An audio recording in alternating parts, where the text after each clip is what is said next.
What if I told you Jesus came to abolish religion? What if I told you voting Republican really wasn't his mission?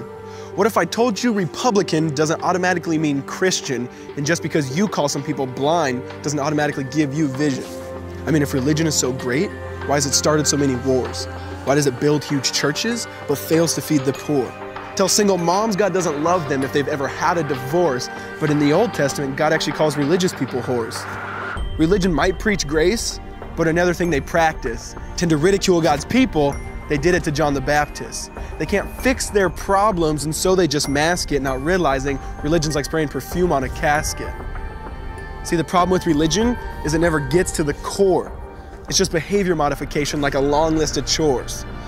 Like, let's dress up the outside, make it look nice and neat. But it's funny, that's what they used to do to mummies while the corpse rots underneath.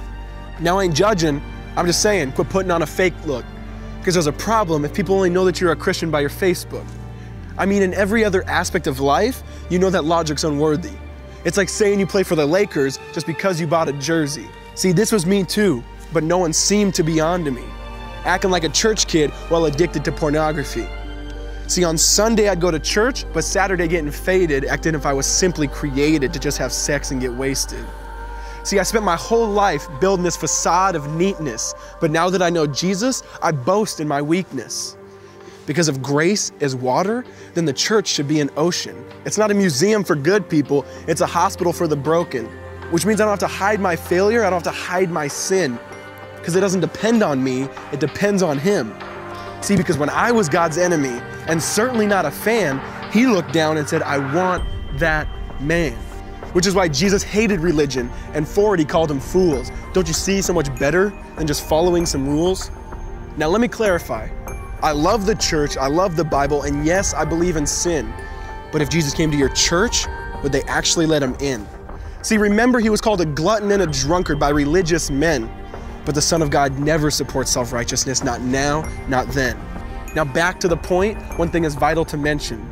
How Jesus and religion are on opposite spectrums. See, one's the work of God, but one's a man-made invention. See, one is the cure, but the other's the infection. See, because religion says do, Jesus says done. Religion says slave, Jesus says son. Religion puts you in bondage, while Jesus sets you free. Religion makes you blind, but Jesus makes you see.